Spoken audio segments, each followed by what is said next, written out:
I'm lucky enough to have a reasonable amount of space, so I can grow a lot of veggies at my place.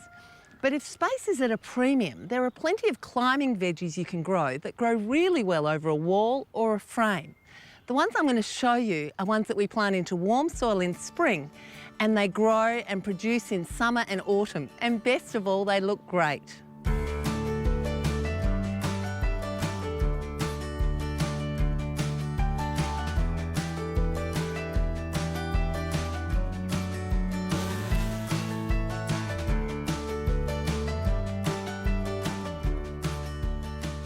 This shed wall faces due north and it gets baking hot in summer. So I'm trying Malabar spinach. It's also known as Ceylon spinach or climbing spinach. It loves the heat. I can grow normal spinach in the cooler weather, but it doesn't like my baking hot summers. So I was keen to see how tall this would get. Now, as you can see, it's growing on metal world mesh and it's over 2.4 metres high and powering away. It's wonderful if you eat it fresh in salads, or you can use it as you would for cooked spinach. Now obviously I've got a lot of it growing here, probably more than I need to eat, but I can always share it with my animals because they love it too.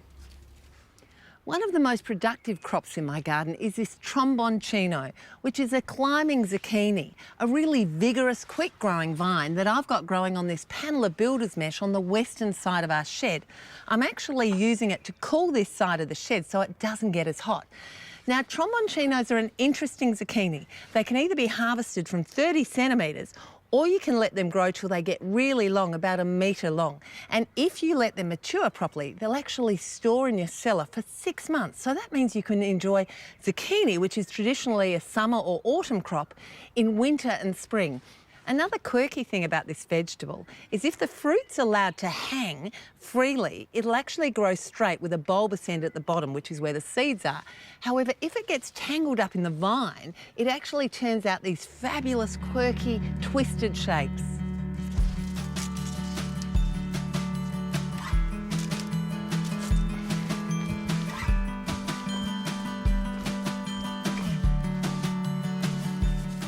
When I first grew this Pimply squash, it took me by surprise because it tried to take over my veggie patch.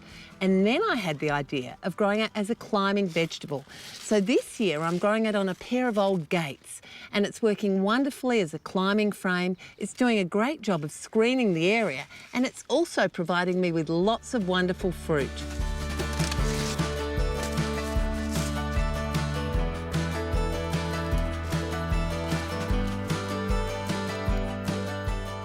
Here's another example of a climbing vegetable that uses a structure to keep itself strong and upright.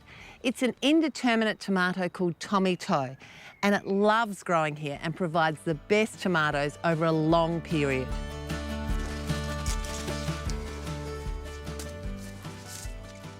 Another climbing vegetable that I love to grow is called Caigua or a chocha. It's a climbing vine that's quite vigorous, and you can see it clambering over this bike wheel arch. It fruits in autumn and it produces these fruits that taste like cucumber. And because of my salty water, I grow them as a cucumber substitute.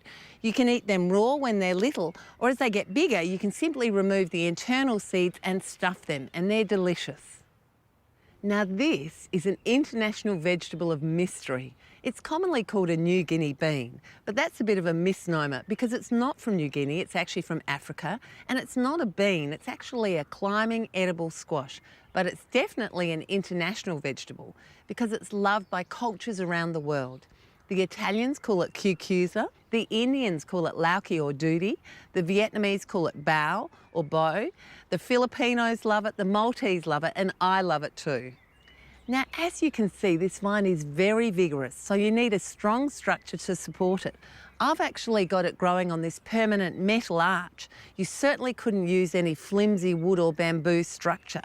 Now, it's a rampant vine, and I actually planted one per pole, and I did tie them up till they started to climb, but once they get over the top, they take care of themselves. Obviously, anything that grows this much needs fertile soil, and the soil here was really good, and I have been watering it regularly. As far as harvesting the fruit, you can harvest them from when they're about 30 centimetres up to 60 plus centimetres. When they're young, you simply use them as is, And when they're a bit bigger, you may need to peel the skin off.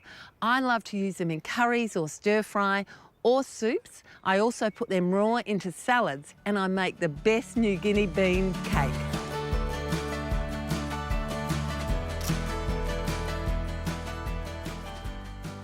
So when you're thinking of climbing veggies, think further afield than just peas and beans. There are heaps of great varieties out there. But like all crops, you need to practice crop rotation. Growing climbing veggies maximises your growing space. They look great, but best of all, they taste amazing.